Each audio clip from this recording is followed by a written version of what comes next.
पूरे all over Haryana में कुछ प्रॉब्लम्स आ रही थी पेमेंट्स को लेके, पैकेजेस को लेके। नए जो कार्ड इन्होंने चिरायु वाले बनाए हैं उसको लेके कुछ इश्यूज थे, तो सभी डॉक्टर्स को आ रहे थे। इसलिए पूरे आईएमए के जो हरियाणा की जो ब्रांच है उसने मिलके ये कलेक्टिव फैसला किया है कि जब तक ये सारी प्रॉब्लम्स सरकार के साथ सॉल्व नहीं हो जाती, हम लोग आगे आयुष्मान वाला जो ट्रीटमेंट है वो प्राइवेट हॉस्पिटल्स में नहीं करेंगे।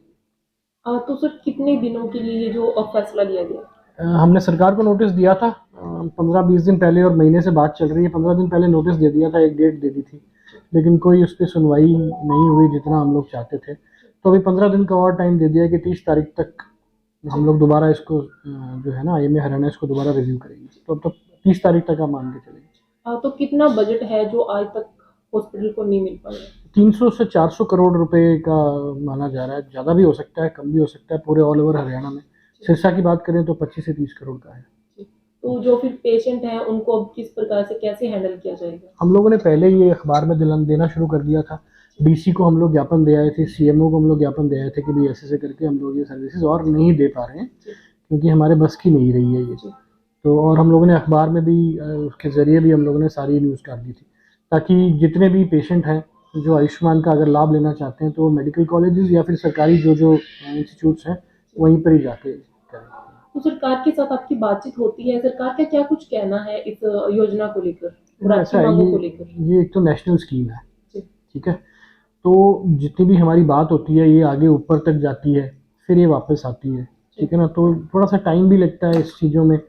और अभी सीईओ भी बदले हैं और अब तो सरकार ही बदल गई है, मतलब मुख्यमंत्री बदले हैं। तो हम लोग उनसे बातचीत हमारी चल रही है। तो यही है कि हर चीज़ में टाइम लगता है, लेकिन कितना टाइम लगता है? 6 से 7 महीने पेमेंट्स ना आए तो हम लोग कहाँ से करेंगे? हमने भी आगे स्टाफ है, हमारे भी खर्चे हैं, तो हम लोगों ने यहीं से तो देना है, और तो कोई हमारे पास और कोई सोर्स तो है नहीं। जो बजट पेंडिंग पड़ा है उसकी वजह आप लोग क्या मानते हैं कि क्यों नहीं आ रहा है? सिर्फ हरियाणा में ये प्रॉब्लम, बाकी सब जगह कह रहे हैं कि स्मूथ चल रहा है। तो कोई ना कोई अड़चन है जो इनको खुद को ही सॉल्व करनी पड़ेगी। हमें तो मालूम नहीं है क्यों नहीं आ रहा। हमारे हिसाब से तो बजट है तो दे देना चाहिए, है ना। तो क्यों नहीं आ रहा तो ये सरकार वाले ही बता पाएंगे आपको। अभी आप सरकार से क्या कुछ मांग करना चाहोगे? हमारी मांग है कि हमारी पेमेंट जितनी भी है वो क्लियर हो। एमओयू के हिसाब से उन्होंने कहा था कि 15 दिन के अंदर आपको पेमेंट आ जाएगी। उससे जो लेट होता है वो इंटरेस्ट आपको मिलना शुरू हो जाएगा। तो ना तो पेमेंट आई है ना इंटरेस्ट आया।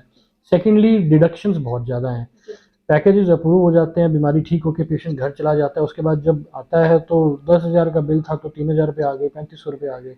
इस तरह के जो है ना वो पैकेजेस में वो डिडक्शन बहुत ज़्यादा आ जाती हैं, और कारण भी कोई बहुत ज़्यादा अच्छा मिलता नहीं है। तो हमारा यही है कि चिरायु जो कार्ड्स हैं उससे, उसमें भी जो उन्होंने नए कार्ड्स बनाए हैं उसमें इन्होंने आईएमए को, डॉक्टर्स को भी सहमति लेके बनाना चाहिए था। पेमेंट्स जल्दी से जल्दी क्लियर हो, डिडक्शंस ना हो।